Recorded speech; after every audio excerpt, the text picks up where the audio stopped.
श्री स्वामी समर्थ. जय जय स्वामी समर्थ. स्वामींचं नाव घेऊन मी या व्हिडिओला सुरुवात करते. पंचांगानुसार प्रत्येक महिन्यात 2 एकादशी तिथी येतात, एक शुक्ल पक्षात तर दुसरी कृष्ण पक्षात. हिंदू धर्मात एकादशीला विशेष महत्त्व आहे. एकादशी तिथी श्री हरी विष्णूंना समर्पित आहे. या दिवशी व्रतासह विधिवत पूजा केल्याने विष्णूंबरोबर माता लक्ष्मीचे सुद्धा आपल्याला आशीर्वाद हे मिळत असतात. या व्रताच्या प्रभावाने आपल्या जीवनातल्या सर्व दुःखांपासून आपल्याला मुक्ती मिळते आणि त्याचबरोबर आपल्याला मोक्षाची प्राप्ती देखील होते. या एकादशीच्या व्रतामध्ये तिळाचा वापर महत्त्वाचा आहे. या व्रताच्या दिवशी तीळ दान केल्याने स्वर्गाची प्राप्ती होते.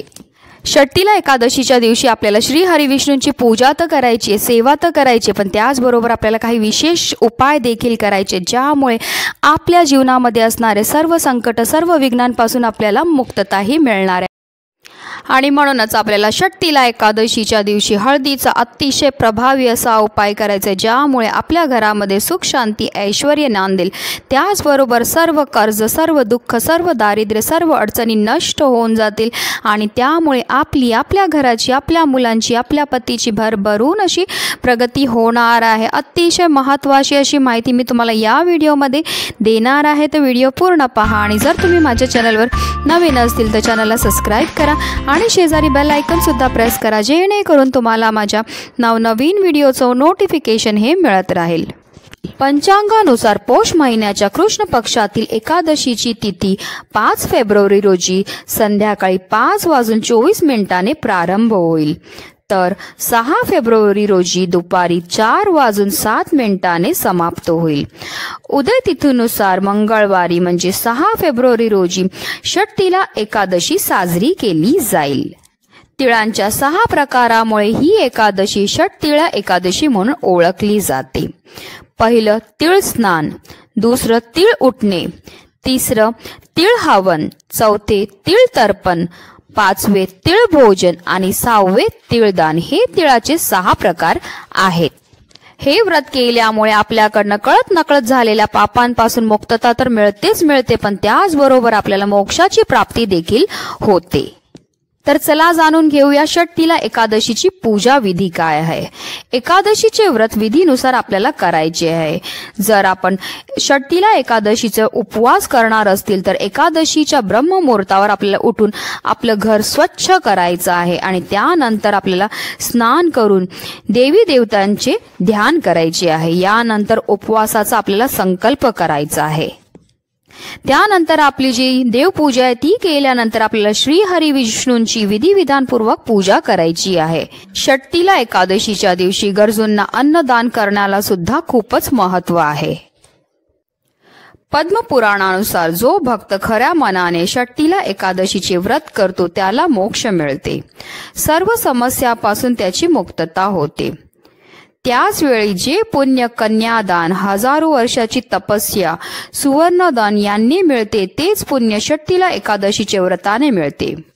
या दिवशी पूजा केल्यानंतर षष्टीला एकादशीच्या व्रताची कथा अवश्य ऐकावी, तरच व्रताचे पूर्ण फळ मिळेल. एवढं अनन्यसाधारण असं महत्त्व आहे षष्टीला एकादशीचं. आणि म्हणूनच जे आपल्याला षष्टीला एकादशीच्या दिवशी हळदीचा अतिशय प्रभावी असा हा उपाय करायचा, ज्यामुळे आपल्या जीवनामध्ये असणारं सर्व दारिद्र्य, सर्व कर्ज, सर्व दोषांपासून आपल्याला मुक्तताही मिळणार आहे. हिंदू धर्मात हळदीला अत्यंत पवित्र मानले जाते. हळदीशिवाय कोणतीही पूजा पूर्ण होत नाही. श्री हरी विष्णूंना हळद अतिशय प्रिय आहे आणि त्यामुळे जर आपण षष्टीला एकादशीच्या दिवशी हळदीपासून काही उपाय केले तर त्यामुळे आपल्याला श्री हरी विष्णूंबरोबर माता लक्ष्मीची सुद्धा कृपाही मिळत असते. जर आपल्याला आपल्या कुंडलीतला गुरुग्रह मजबूत करायचा असेल तर आपल्याला हळदीचे उपाय करणं खूपच गरजेचं असतं. हळदीचा उपाय केल्यामुळे जे आपली आर्थिक जी परिस्थिती आहे त्याच्यामध्ये सुद्धा सुधारणाही होत असते. आणि म्हणूनच जे आहे आपल्याला हा अतिशय प्रभावी असा हळदीचा उपाय करायचा आहे. तर चला जाणून घेऊया हळदीपासून तो उपाय आपल्याला कसा करायचा आहे. षष्टीला एकादशीच्या दिवशी आपल्याला सकाळी ब्रह्ममुहूर्तावर उठून स्नान करायचे आणि स्नान झाल्यानंतर आपल्याला श्री हरी विष्णूंची विधिविधानपूर्वक पूजा करायची। आता हा जो उपाय आहे तुम्हाला जसं शक्य असेल तेव्हा करू शकता। तुम्ही हा उपाय सकाळी सुद्धा करू शकतात किंवा संध्याकाळी सुद्धा करू शकता। तर ह्या उपायाकरता आपल्याला एक हळकुंड लागणार आहे। अख्खी जी हळद असते ती आपल्याला घ्यायची आहे।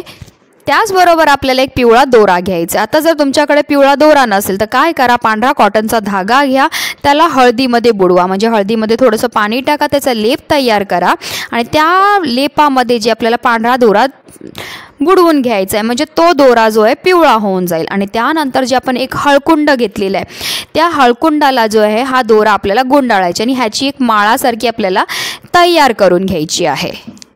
आता आपल्याला आपल्या देवघरामध्ये दिवा प्रज्वलित करून घ्यायचा आहे। प्रयत्न करून गाईच्याच तुपाचा दिवा प्रज्वलित करून घ्या। त्याचबरोबर जे आपल्याला अगरबत्ती सुद्धा लावून घ्यायची आहे आणि हा जो हळकुंडाची आपण जी माळ तयार केली आहे ती आपल्या उजव्या हातामध्ये घेऊन जे आपल्याला आसन घेऊन देवघरासमोर बसायचं आहे आणि ह्या हळकुंडावर आपल्याला 108 वेळा ओम नमो भगवते वासुदेवाय नमः या मंत्राचा निरंतर जप करत करत सेवाही करायची आहे।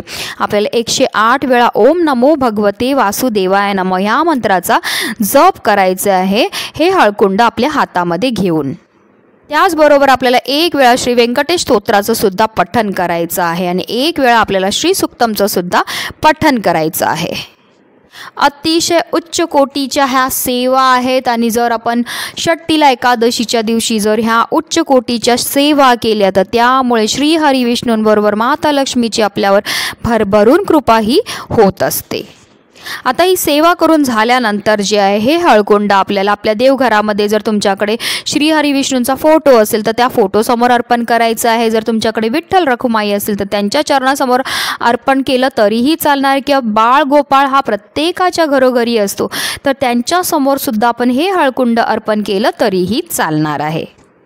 हळकुंड अर्पण केल्यानंतर आपल्याला श्रीहरींना हात जोडून प्रार्थना करायची की आपल्या जीवनामध्ये असणाऱ्या सर्व आर्थिक समस्यांपासून आपल्याला ही मुक्तता मिळाली पाहिजे। त्याचबरोबर जर तुम्हाला तुमच्या घरासंबंधित, मुलासंबंधित, पतीसंबंधित, व्यवसायासंबंधित, नोकरी संबंधित, धनासंबंधित तुम्हाला ज्या पण तुमच्या इच्छा असतील, मनोकामना असतील त्या आपल्याला श्रीहरी विष्णूंना बोलायच्या आहेत।